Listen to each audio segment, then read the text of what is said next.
La tarde caía pesada sobre Juárez como una manta de plomo que sofocaba el aire caliente del desierto mientras las calles polvorientas se vaciaban lentamente de trabajadores que regresaban a sus hogares después de jornadas agotadoras en fábricas y talleres que apenas pagaban lo suficiente para sobrevivir otro día más en esta ciudad fronteriza donde la esperanza parecía haberse evaporado hace mucho tiempo junto con las promesas de prosperidad que nunca llegaron para la gente común. En un cruce peligroso conocido por todos los locales como el lugar donde nadie hacía preguntas y donde las sombras escondían secretos que era mejor no conocer demasiado bien, un grupo de 15 motociclistas conocidos como los guerreros del asfalto se reunía cada sábado en un taller mecánico abandonado que habían convertido en su cuartel general improvisado lleno de herramientas oxidadas, llantas apiladas contra las paredes descascaradas y el olor permanente a gasolina mezclado con aceite quemado que se había impregnado en cada rincón del lugar durante décadas de uso industrial antes de que la crisis económica cerrara el negocio dejando solo escombros y recuerdos de tiempos mejores.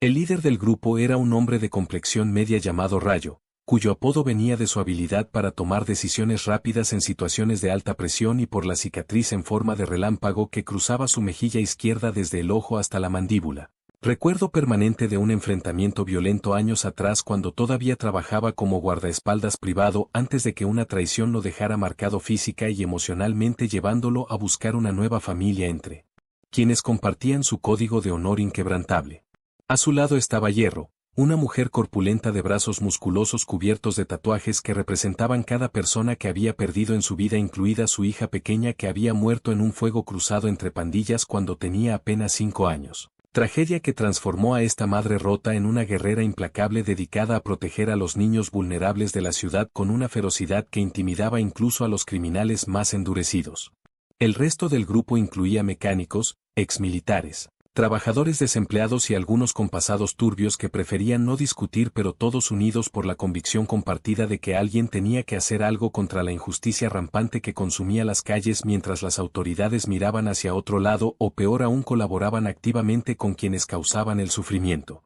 Estaban revisando las motocicletas preparándolas para una rodada planeada hacia las montañas del sur donde podrían disfrutar de carreteras vacías y aire limpio alejándose temporalmente del caos urbano. Cuando escucharon un ruido extraño que venía del callejón trasero que conectaba el taller con una zona residencial deteriorada llena de casas a medio construir y terrenos baldíos donde la basura se acumulaba sin que nadie se molestara en recogerla. El sonido era inconfundible. Alguien estaba corriendo desesperadamente tropezando con escombros y respirando de forma irregular como si hubiera estado huyendo durante mucho tiempo sin descanso mientras algo o alguien lo perseguía sin darle tregua. Rayo hizo una seña silenciosa a los demás que inmediatamente dejaron sus herramientas y se posicionaron estratégicamente alrededor del taller preparados para enfrentar cualquier amenaza que pudiera irrumpir sin previo aviso porque en ese barrio nunca se sabía cuándo la violencia estallaría arrastrando a inocentes en su torbellino destructivo. La puerta lateral del taller se abrió de golpe estrellándose contra la pared con un estruendo metálico que resonó en el espacio cerrado.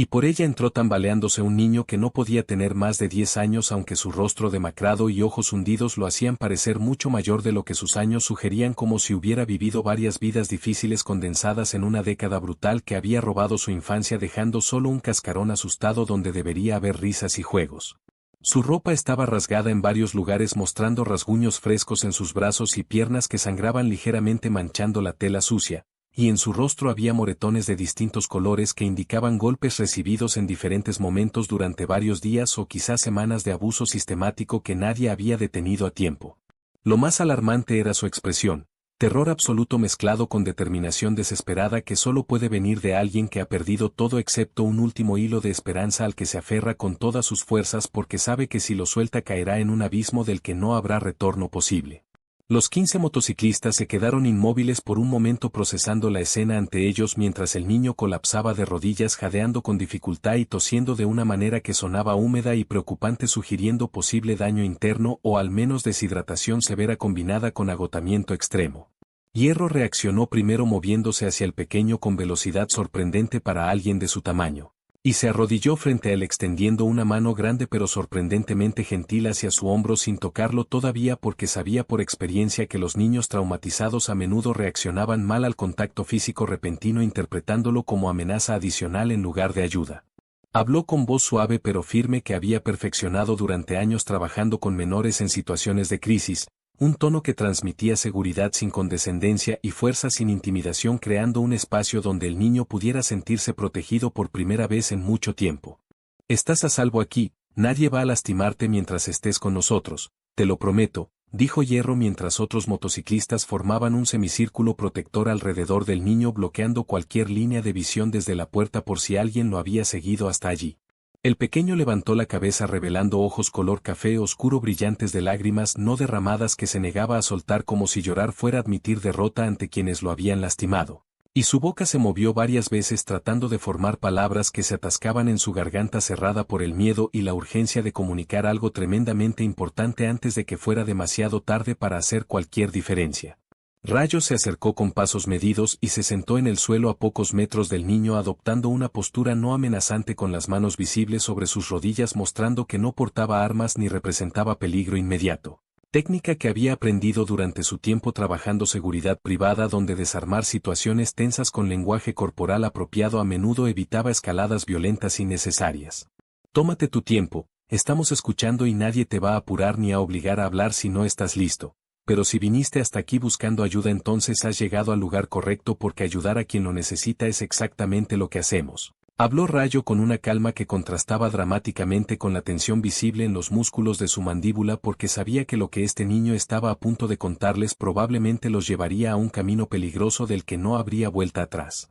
Una vez que dieran el primer paso. El pequeño tragó saliva con dificultad y finalmente encontró su voz, que salió rasposa y quebrada como vidrios rotos arrastrados sobre cemento áspero, cargada con una angustia tan profunda que varios de los motociclistas presentes sintieron que algo se retorcía dolorosamente en sus pechos, porque reconocían ese sonido como el de alguien cuyo mundo entero se había desmoronado, dejándolo solo entre las ruinas. Mi nombre es Mateo y tengo 11 años, aunque sé que parezco más chico porque no he comido bien desde hace meses y mi mamá dice que por eso no crezco normal como los otros niños de mi edad que van a la escuela y tienen vidas normales que yo solo puedo imaginar. Comenzó el niño con palabras que salían atropelladas ahora que había roto el sello del silencio que lo había mantenido contenido durante el escape. Vivo con mi mamá y mi abuelita en una casa pequeña cerca del río, en un barrio donde nadie pregunta nada porque todos tienen sus propios problemas y meterse en asuntos ajenos solo trae más problemas que nadie quiere. Y hace como 6 meses mi papá desapareció una noche cuando fue a trabajar su turno en la maquiladora y nunca regresó, y mi mamá fue a buscarlo por todos lados, pero nadie sabía nada o no querían decir lo que sabían, hasta que un día alguien le dijo en secreto que mi papá había visto algo que no debía ver en el trabajo y que gente del Cártel del Norte lo había hecho desaparecer para que no hablara con nadie sobre lo que vio. Los motociclistas intercambiaron miradas cargadas de tensión, porque el nombre Cártel del Norte era bien conocido en toda la región como una de las organizaciones criminales más brutales y despiadadas que operaban en la frontera, controlando todo desde tráfico de drogas hasta extorsión de negocios locales y secuestros de personas que consideraban amenazas o simplemente objetivos convenientes para enviar mensajes sangrientos a cualquiera que considerara desafiar su autoridad.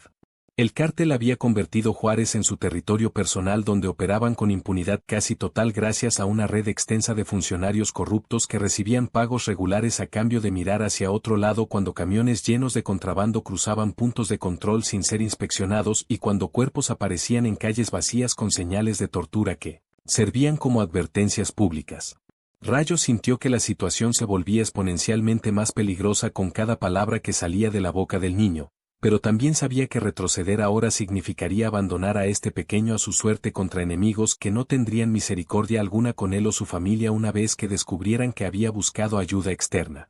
Mateo continuó su relato con voz cada vez más firme ahora que había comenzado a vaciar todo el veneno que había estado acumulando en su interior durante meses sin tener a quien contárselo, porque hablar de estas cosas era invitar a la muerte a tocar tu puerta en cualquier momento del día o la noche. Explicó que después de que su padre desapareció, hombres del cártel comenzaron a aparecer en su casa regularmente exigiendo que su madre les pagara una cuota mensual que llamaban protección, pero que todos sabían era simplemente extorsión disfrazada con lenguaje menos amenazante, aunque las consecuencias de no pagar eran absolutamente claras basadas en lo que le había pasado a otros vecinos que se habían negado o no habían podido cumplir con las demandas. Su madre trabajaba limpiando casas ganando apenas suficiente para comprar comida básica y pagar el alquiler mínimo de su vivienda deteriorada, Así que no había manera posible de reunir las cantidades cada vez mayores que los criminales exigían mientras aumentaban la presión con amenazas implícitas y explícitas que incluían referencias específicas a Mateo y su abuela como garantías de que la deuda sería pagada de una forma u otra.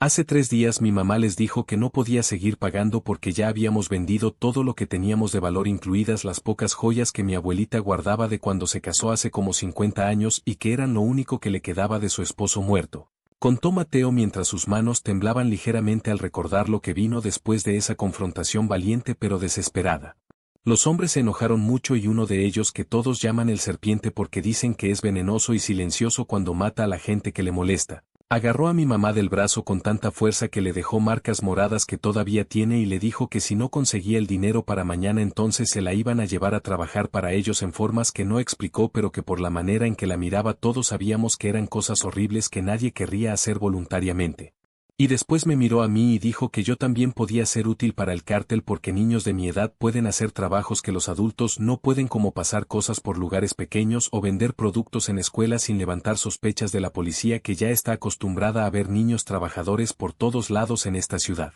Hierro cerró los ojos respirando profundamente para controlar la oleada de furia que sentía subiendo desde su estómago hasta su garganta, amenazando con estallar en gritos de rabia impotente. Porque la mención de usar niños para actividades criminales tocaba directamente la herida más profunda que llevaba tatuada en su alma desde que perdió a su propia hija en circunstancias que guardaban demasiadas similitudes con lo que este pequeño estaba describiendo. Cuando abrió los ojos nuevamente su mirada era dura como diamantes tallados en hielo ardiente, y habló con una determinación que no admitía contradicción ni debate sobre el curso de acción que se había cristalizado instantáneamente en su mente con claridad absoluta que no dejaba espacio para dudas o vacilaciones. Ese hijo de perra no va a tocar ni a tu madre ni a ti ni a nadie más de tu familia mientras nosotros estemos respirando, declaró con voz que resonaba en el taller como campana de guerra anunciando batalla inminente. Rayo asintió lentamente porque conocía esa mirada en los ojos de hierro y sabía que cuando ella tomaba esa postura inflexible no había poder humano capaz de cambiar su rumbo hasta que hubiera completado lo que consideraba su misión sagrada de proteger a los vulnerables contra quienes buscaban explotarlos.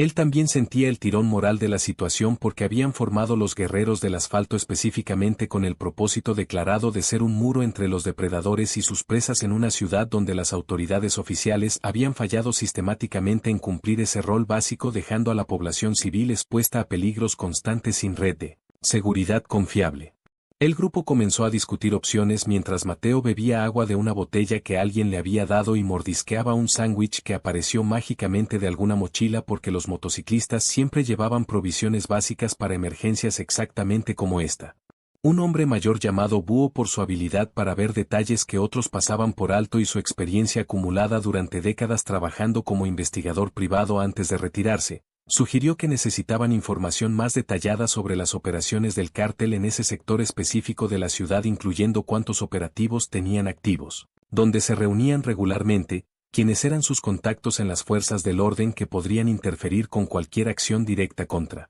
ellos, y cualquier otro detalle que pudiera darles ventaja táctica en lo que todos sabían se convertiría en confrontación inevitable una vez que dieran el primer paso para proteger a la familia de Mateo. Tengo un contacto en el departamento de policía que no está en la nómina del cártel, o al menos no completamente, porque todavía me debe favores de cuando lo ayudé a resolver un caso hace años que salvó su carrera, ofreció Búho mientras sacaba un teléfono celular viejo de su chaqueta. Puedo llamarlo discretamente y ver qué información puede compartir sobre el serpiente y sus movimientos sin levantar banderas rojas que alerten al cártel de que alguien está investigándolos activamente. Rayo consideró la propuesta pesando riesgos contra beneficios potenciales porque sabía que hacer demasiadas preguntas en los círculos equivocados podía terminar revelando sus intenciones prematuramente antes de estar listos para actuar. Pero también reconocía que ir completamente ciegos contra un enemigo organizado y despiadado era receta segura para el desastre que resultaría en más víctimas inocentes además de posiblemente sus propias vidas.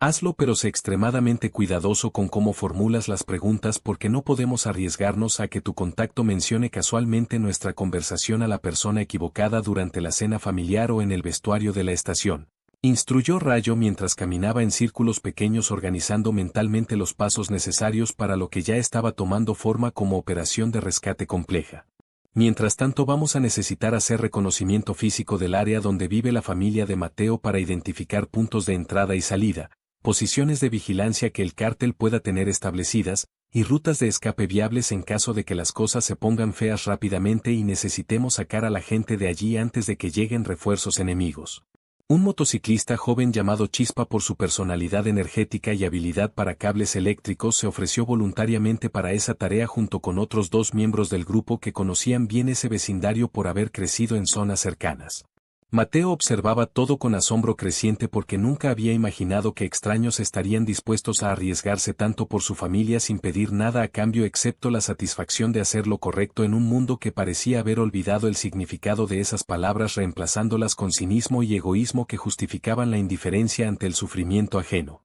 Hierro se sentó junto a él y le explicó con paciencia que los guerreros del asfalto no eran héroes de ninguna historia épica ni personas especialmente nobles, sino simplemente individuos que habían sido golpeados por la vida de formas diferentes y que habían decidido colectivamente que si no podían cambiar el sistema corrupto que permitía estas injusticias, al menos podían hacer diferencia tangible en vidas individuales, creando pequeñas islas de esperanza en medio del océano de desesperación que amenazaba con ahogar a todos.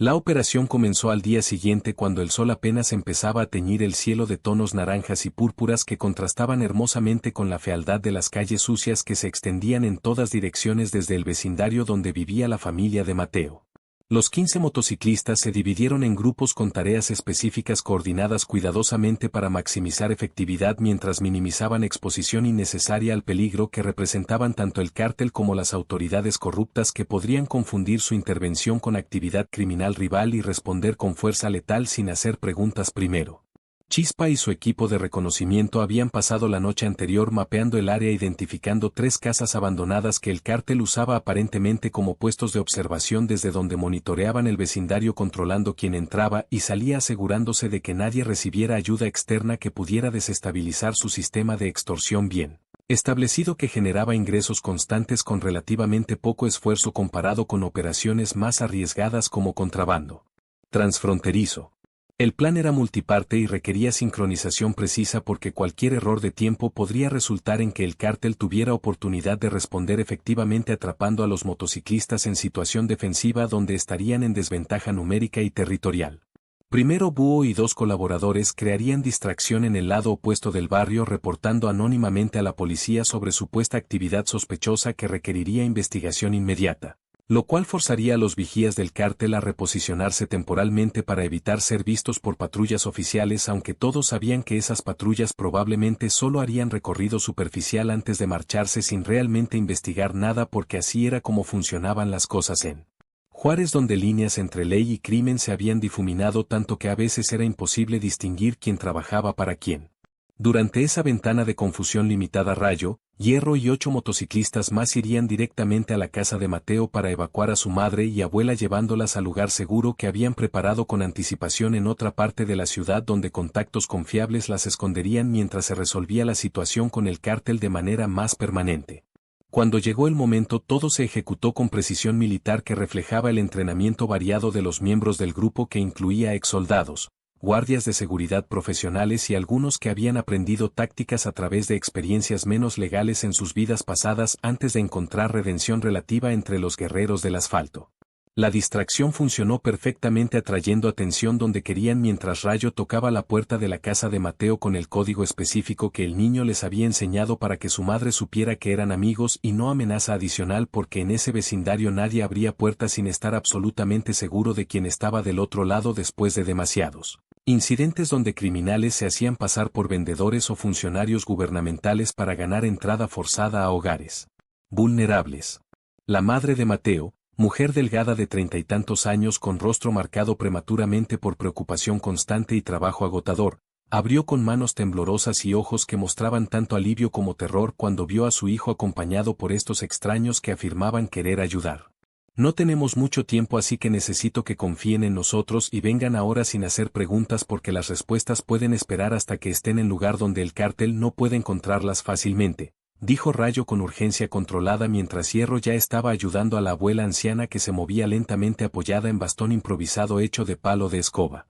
La madre de Mateo vaciló solo un segundo antes de asentir porque la determinación en los ojos de estos motociclistas le decía que eran el tipo de personas que cumplían sus promesas o morían intentándolo y en su situación desesperada esas eran las únicas opciones que importaban realmente. Agarró una bolsa pequeña donde había empacado apresuradamente documentos importantes y algunas fotografías familiares que no podía dejar atrás porque eran todo lo que quedaba de tiempos felices antes de que el cártel destruyera sus vidas sistemáticamente. Y siguió a los motociclistas hacia afuera donde las motos esperaban con motores encendidos listos para partir en cualquier segundo.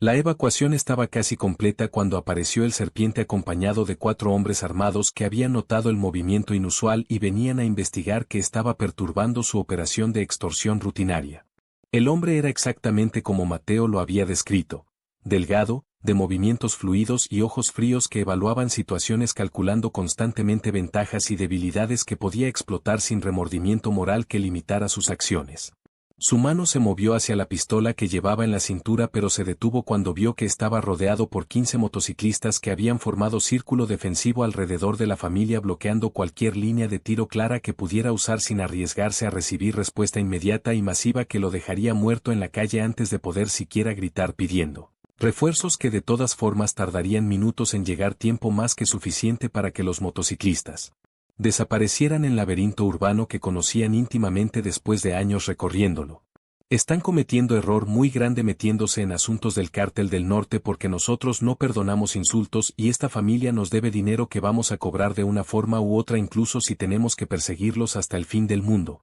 Amenazó el serpiente con voz que pretendía sonar intimidante pero que sonaba más a desesperación de alguien que sabía que había perdido control de situación que debería haber sido simple. Rayo dio paso adelante colocándose entre el criminal y la familia mientras su expresión permanecía completamente neutral sin mostrar miedo ni agresión excesiva que pudiera escalar innecesariamente la confrontación hacia violencia física que todos preferían evitar si era posible aunque todos estaban preparados para defensa activa si la situación lo requería. Esta familia está bajo nuestra protección ahora y cualquier intento de lastimarlos o continuar extorsionándolos será considerado ataque directo contra los guerreros del asfalto y te puedo prometer que no quieres ver qué pasa cuando atacas a los nuestros porque somos 15 ahora pero podemos ser 100 en una hora si hacemos las llamadas correctas a otros grupos que comparten nuestra filosofía de proteger a los indefensos contra basura como ustedes que se aprovechan de gente que no puede defenderse sola. La declaración fue hecha con calma absoluta que era más aterradora que cualquier grito amenazante porque transmitía certeza total de que las palabras no eran exageración vacía sino compromiso genuino respaldado por recursos y determinación que el serpiente podía ver claramente en los rostros de todos los motociclistas presentes. Hubo un momento de tensión donde nadie se movió y el tiempo pareció congelarse mientras ambos lados evaluaban si valía la pena pelear allí mismo en la calle en pleno día donde testigos podían complicar situación para todos involucrados. Finalmente el serpiente retrocedió lentamente sin bajar completamente su guardia pero reconociendo que había perdido esta batalla particular aunque probablemente no la guerra porque el cártel nunca olvidaba humillaciones y eventualmente buscaría venganza cuando encontrara momento más ventajoso. Esto no termina aquí, siseó mientras se alejaba con sus hombres que miraban nerviosamente a los motociclistas claramente incómodos con confrontar a grupo tan numeroso y aparentemente bien organizado. Los guerreros del asfalto mantuvieron posiciones hasta que los criminales desaparecieron completamente. Luego ejecutaron evacuación rápida llevando a la familia de Mateo hacia casa segura que habían preparado donde permanecerían escondidos mientras contactos de búho en organizaciones de derechos humanos trabajaban en conseguirles documentos legales y posible reubicación en otra ciudad donde el cártel del norte no tuviera presencia fuerte que permitiera encontrarlos fácilmente. Semanas después cuando el polvo se había asentado y la familia estaba comenzando nueva vida en ciudad costera lejos de Juárez, Mateo recibió paquete pequeño de los guerreros del asfalto que contenía parche bordado mostrando lobo aullando bajo luna llena junto con nota escrita a mano por hierro que decía simplemente: nunca olvides que tienes familia que pelearía por ti sin importar distancia o peligro y que siempre hay gente buena dispuesta a hacer lo correcto incluso cuando el mundo entero parece haber enloquecido completamente. El niño cosió el parche en su mochila escolar donde lo llevaba todos los días como recordatorio de que había sido rescatado de pesadilla por ángeles inesperados montados en caballos de acero que rugían desafío contra la oscuridad que amenazaba con consumir todo.